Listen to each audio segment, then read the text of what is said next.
They wrote, "Please save our lives." Then the mine exploded anyway. At about 3:25 in the afternoon on March 25, 1947, the power failed at Centralia Coal Company's Mine No. 5, 450 feet below the wheat fields of southern Illinois. For a few seconds, nobody underground thought much of it. Power failures happened. Men kept working in tunnels that stretched for miles beneath the Illinois countryside in the particular darkness that only exists that far under the earth. Then came the sound. Survivors would spend the rest of their lives trying to describe it. Not quite an explosion, not quite a wind, something that moved through the tunnels like the mine itself had exhaled. 142 men were underground that afternoon. A year earlier, almost to the week, 4 of them had done something few miners in America ever did. They had written directly to the governor of Illinois, in their own words, and asked him to save their lives. The letter had been received. It had, by every available account, been read. And for a year, in the plain, unhurried way institutional failure usually happens, nothing moved fast enough. This is the story of that letter, and of the mine it couldn't save, and of the 4 days that followed, when a coal town of 7,000 people became, briefly, the center of the nation's attention. Before the story did what so many hard stories do in America. It faded. Almost on schedule. If the quiet failures buried inside American history are the kind of thing you come back for, this is a good place to stay a while. There's another one waiting after this. To understand what happened at Centralia, you have to start with a man named Driscoll O. Scanlon, a state mine inspector who had been walking the tunnels of No. 5 since 1941. Inspectors like Scanlon didn't run the mines. They watched them, and they wrote down what they saw, and what Scanlon saw, year after year, was coal dust. Coal dust sounds harmless. It isn't. Left dry and unchecked on floors, beams, and machinery, it behaves less like dirt than like gunpowder, a fine fuel waiting for a spark. The standard defense against it was called rock dusting, coating exposed surfaces with crushed limestone, which doesn't burn, so that even if a spark did ignite the coal dust nearby, the fire couldn't chain outward through the tunnel. It was neither exotic nor expensive, as mine safety measures went. It simply required doing it consistently, everywhere, all the time. Mine No. 5 was not being rock dusted consistently. Scanlon said so in report after report. His citations named specific entries, specific accumulations, specific hazards, not vague warnings, but a paper trail with dates attached, some of them nearly 2 years old by the time of the disaster. His final warning is dated March 18, 1947, 7 days before the mine exploded. He was not the only one who saw it coming. On March 3, 1946, just over a year before the blast, 4 miners at No. 5 sat down and wrote a letter to Illinois Governor Dwight Green. Not through the union, not through a company grievance process. Directly to the governor's office, in language that left nothing to interpretation. Please make the Department of Mines and Minerals enforce the law at No. 5, they wrote, before a dust explosion happens the way it just did in Kentucky and West Virginia. They ended the letter more simply than that. They asked him, in plain words, to save their lives. It's worth sitting with who wrote that letter. These were not outside activists. They were men who worked inside that mine every day, who understood exactly what an unchecked buildup of coal dust could do in an unventilated shaft. Because in coal country, everyone grew up with the names, a grandfather, an uncle, a whole shift lost to an explosion that started the same way theirs was about to start. They weren't guessing at a danger. They were describing the one they walked into every morning. The letter reached Springfield. It was read. And then for reasons that have as much to do with how government works as with any single person's negligence, very little happened quickly. Here the story resists a simple villain because there wasn't one office responsible for what happened underground at No. 5. There were 4. The state of Illinois, through inspectors like Scanlon and the Department of Mines and Minerals above him.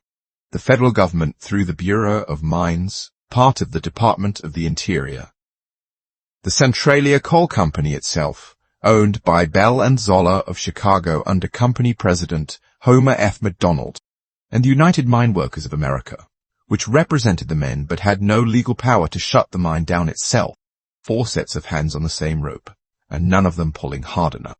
State inspectors could write citations, but closing a working mine in a company town, cutting off the paychecks of hundreds of families at once, was not a decision made lightly, warnings on file or not. The Federal Bureau of Mines could inspect and recommend. But in 1947, it had almost no independent legal authority to force a private mine to close. That power sat, if it existed at all, with the states. The company had every commercial incentive to keep producing coal, and rock dusting cost money and slowed the work. And the union, however loudly it protested, could not physically stop the morning shift from riding the cage down into the dark. None of that was visible to the miners walking into number 5 on the morning of March 25, 1947. To them, it was another shift, in a mine most of them had worked for years, in a town whose entire rhythm ran on that mine's schedule. Centralia was not a large place, roughly 7,000 people, some streets still unpaved, farmers and miners crossing paths at the courthouse square on Saturdays. The mine wasn't an abstraction here.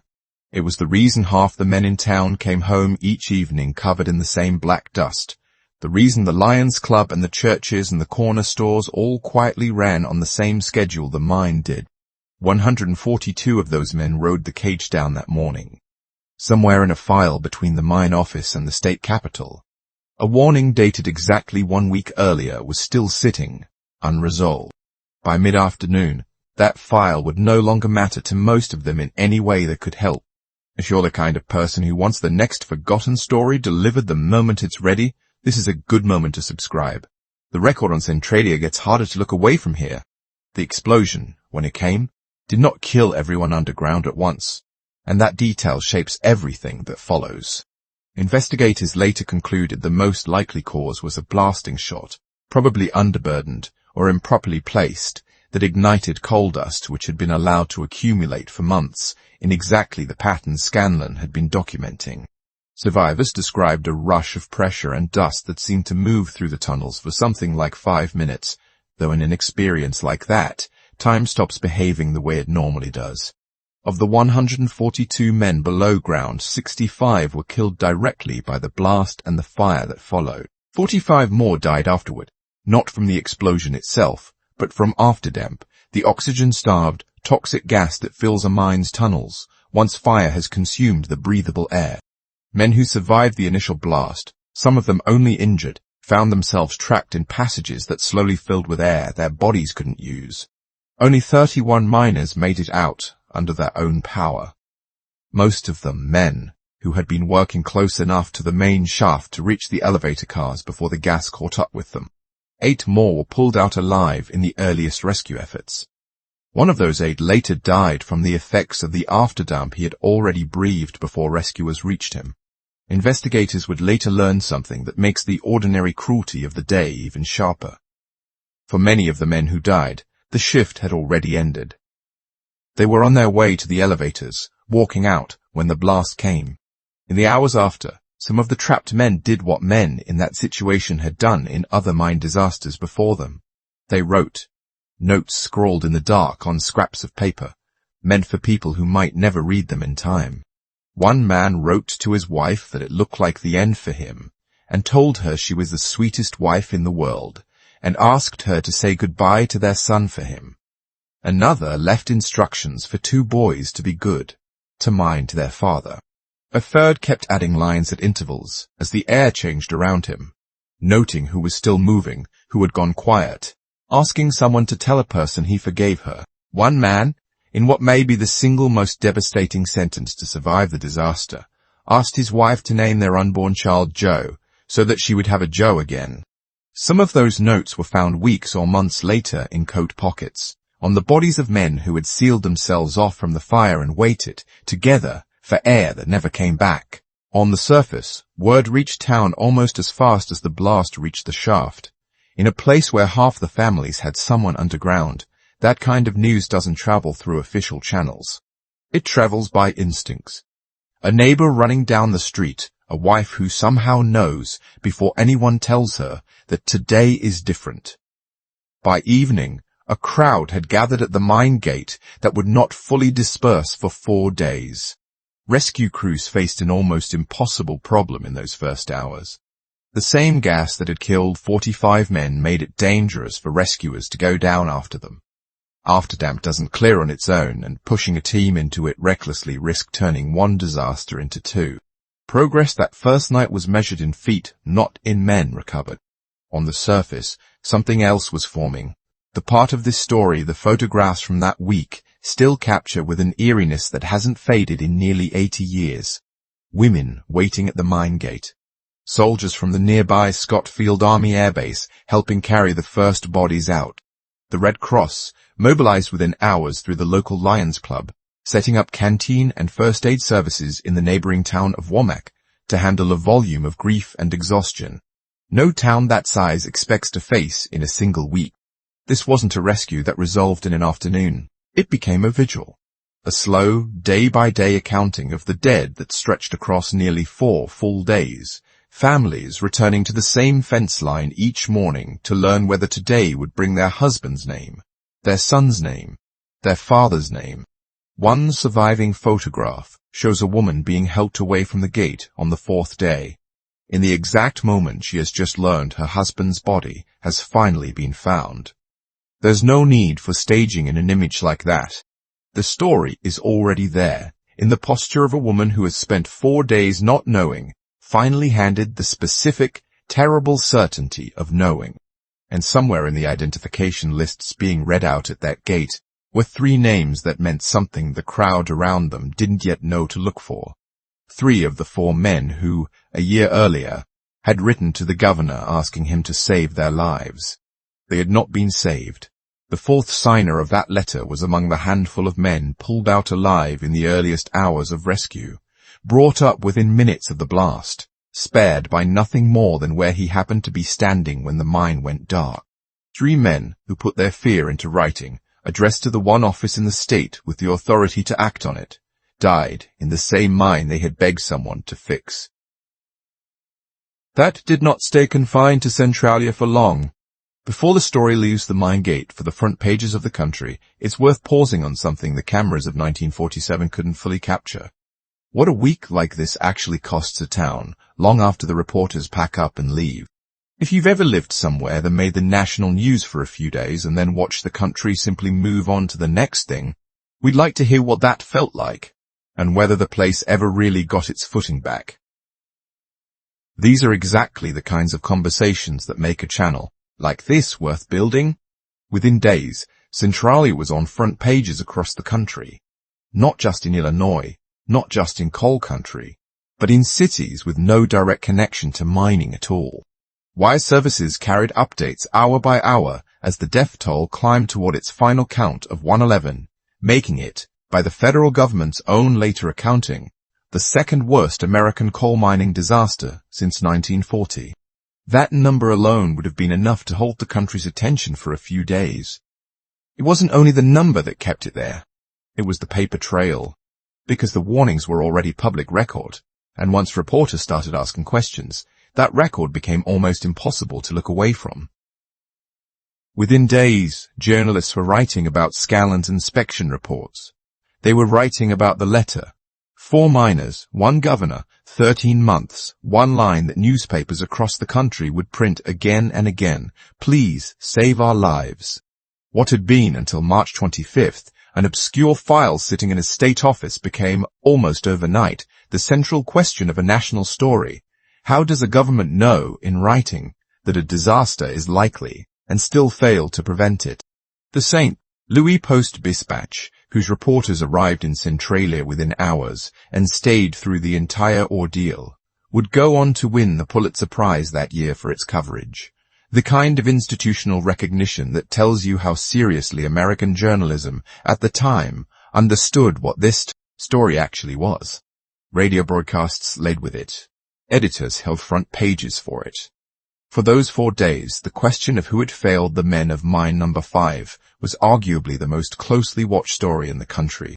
It would not stay that way forever. News cycles in 1947 moved differently than they do now, but they were not infinite either. Once the last body had been recovered and the last funeral held, the machinery of national attention began, gradually and then quickly, to look elsewhere. What kept the story alive past that first intense week was not the tragedy itself. It was the fight over who would be held responsible for it, a fight that would move over the following months out of Centralia entirely, first to the governor's own investigators and then to a congressional hearing room in Washington. Governor Dwight Green, under pressure that was by then both political and moral, appointed a committee of 7 to investigate. The committee convened in Centralia on April 1, 1947, 6 days after the explosion, and held further hearings in Springfield on April 8, gathering testimony, inspection records, and physical evidence from the mine itself. Its report reached the governor's desk on April 11th, barely 2.5 weeks after the disaster. What the committee found largely confirmed what Scanlon had been documenting for years. The explosion had originated with a blasting shot that ignited coal dust, dust that inspection records showed had been sighted repeatedly and never adequately controlled. This was not, in the language investigators use, an act of God. It was the foreseeable outcome of a documented hazard that multiple people, at multiple levels of government, had been told about in writing. The committee did not spread its criticism evenly. It found negligence on the part of company officials, but it reserved its sharpest language for the state itself, concluding that officers of the Department of Mines and Minerals and the State Mining Board had followed what the report called a weak, ineffective, and indifferent policy toward enforcing the state's own mining laws for at least 18 months before the disaster. That is not a company being blamed for cutting corners. That is a state government being told, in an official report bearing its own governor's name, that its own regulators had failed to do the job the law already gave them the power to do. The human consequences of that finding moved quickly, if narrowly. Illinois Director of Mines and Minerals Robert Medill resigned 1 week after the disaster. His assistant director resigned shortly afterward. Driscoll Scanlon, the inspector who had been right in writing for years, did not receive vindication so much as pressure. He later resigned from the department after what he described as ongoing harassment from within it, a detail that says something uncomfortable about what happens to the people inside a system who turn out to have been correct. The company's consequences were smaller still. Bell and Zoller was fined $1,000. After paying it, the company sold the Centralia Coal Company to the Peabody Coal Company, and Mine No. 5 was reopened under a new name, Peabody Mine No. 21. 60 men went back to work there on July 21, 1947. Less than 4 months after the explosion, mining coal in the same shafts, while the congressional investigations into what had happened were still ongoing in Washington. It's worth letting that sit for a moment before moving on. A disaster killed 111 men. A governor's own committee found the state's regulators had been weak, ineffective, and indifferent for a year and a half, and the company's total financial penalty was $1,000, followed within months by a sale, a new name, and new men going back underground. That gap between the scale of what the investigation found and the scale of what actually happened as a result is where the second half of this story lives. The investigation's findings didn't stay confined to Illinois for long. Within days of the governor's report, they were carried to Washington by the one man in this story, with both the national standing and the personal history to make sure Congress couldn't quietly set them aside. John L. Lewis, president of the United Mine Workers of America, was not a disinterested observer. He was the son of a miner who had himself been killed in a coal mine explosion decades earlier. For Lewis, Centralia wasn't an abstract policy failure. It was the same pattern that had defined the industry his entire life. The same pattern he had spent his career trying, with only partial success, to break. In the months before the explosion, Lewis and the union had already been sending their own warnings, letters and telegrams to company officials and to the Federal Bureau of Mines, cataloging many of the same dangers Scanlon had been documenting from inside the state system. Lewis testified before a House subcommittee on miners' welfare on April 3, 1947, and before a Senate subcommittee 2 weeks later, on April 17. His target was not the mine company directly. It was Julius Krug, Secretary of the Interior, whose department oversaw the Federal Bureau of Mines. Lewis's argument was direct and difficult to answer cleanly. The federal government had been warned, repeatedly, about the exact conditions that produced the Centralia explosion, and it had not used what limited authority it had to press for change. At a public gathering discussing the disaster, Lewis delivered a line. Newspapers would quote for years afterward that the men of Centralia had died with their boots on, having asked in writing for protection that never came. It's a striking line precisely because it isn't exaggerated. The letters existed. The reports existed. Lewis wasn't inventing a metaphor. He was pointing at a literal, dated paper trail that the governor's own committee had just confirmed weeks earlier. The political fallout in Illinois was real, but limited to the men directly responsible for enforcement. The resignations at the state mining department, the pressure that eventually pushed Scanlon out of a job he had done honestly.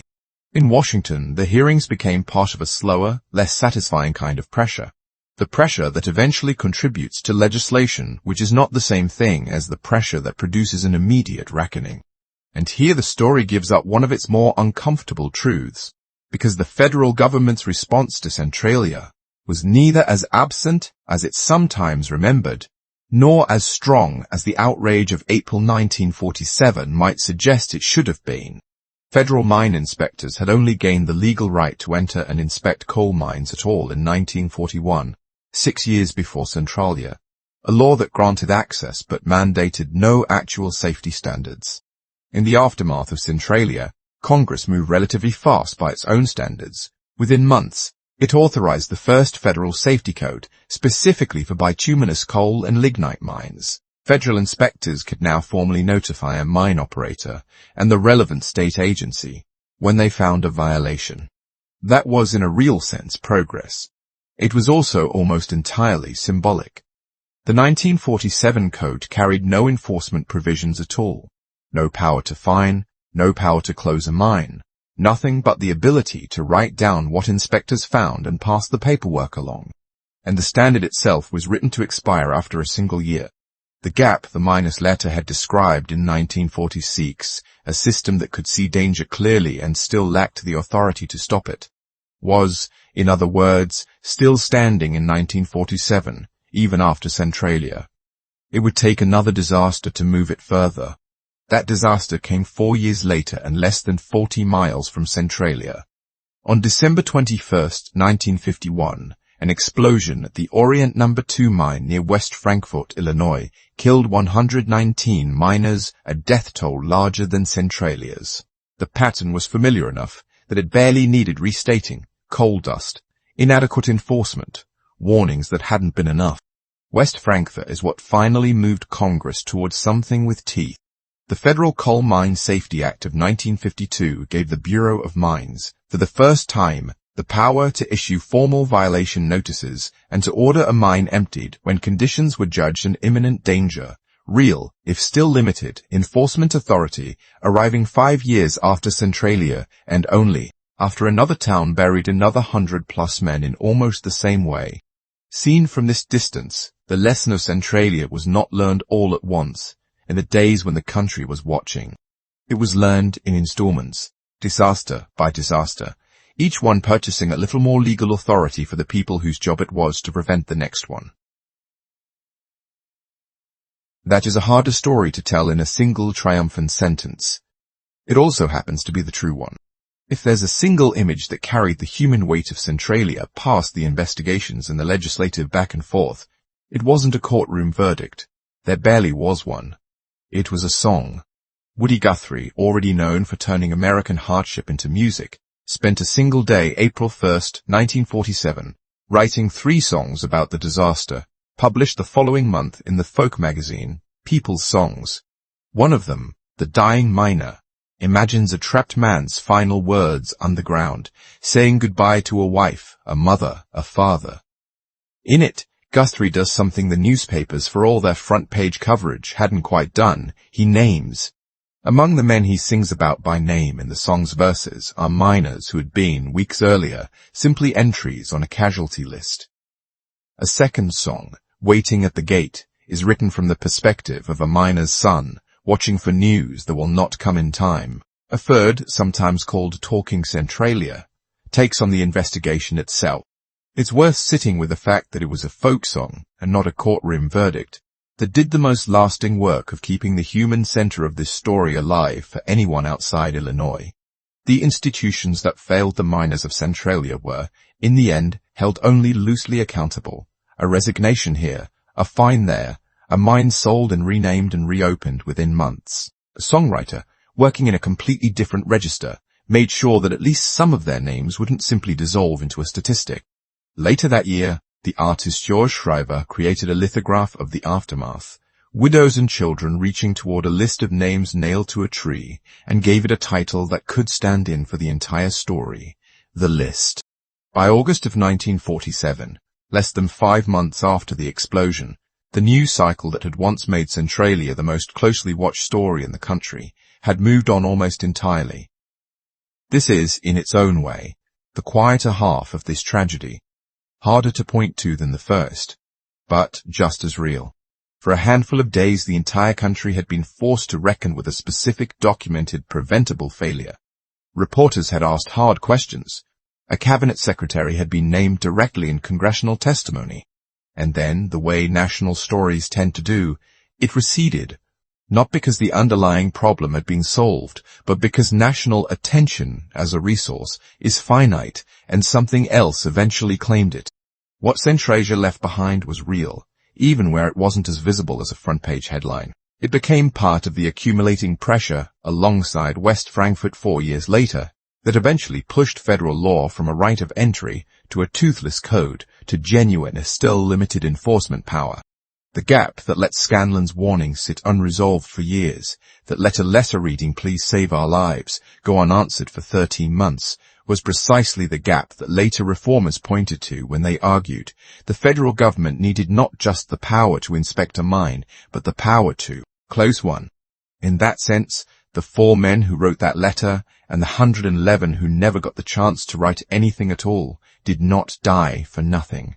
But the way that legacy unfolded, slow, bureaucratic, spread across years of legislative maneuvering rather than delivered as one decisive reckoning, is part of why Centralia itself faded from the national story it briefly dominated. There was no single dramatic ending to attach to the town's name, just a long, uneven tightening of federal law, disaster by disaster, decade by decade. Centralia today still remembers March 25, 1947, the way any community remembers its worst day, with a monument bearing all 11119s with annual observances, with families who can still trace their history back to a name on that list. But outside Illinois, and outside the specific world of labor and mine safety history, the story has largely receded into exactly the kind of forgotten American footnote this channel exists to bring back into the light. It's worth returning, one final time, to that letter from March of 1946. 4 miners writing not to a union boss or a company official, but directly to the governor of their state, in the plainest language they had. Please save our lives. It was read. It was, by most accounts, believed. And for 13 months, in the ordinary, unglamorous way institutional failure usually happens, nothing changed quickly enough.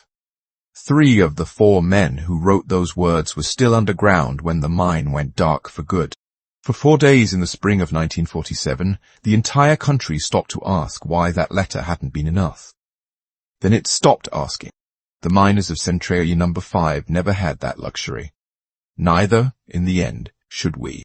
If this is the kind of American history you don't get taught in school, the quiet failures, the paper trails, the towns that mattered enormously for a handful of days and then simply didn't anymore, there's a lot more of it waiting on this channel. The next forgotten story is already sitting in an archive somewhere waiting to be found.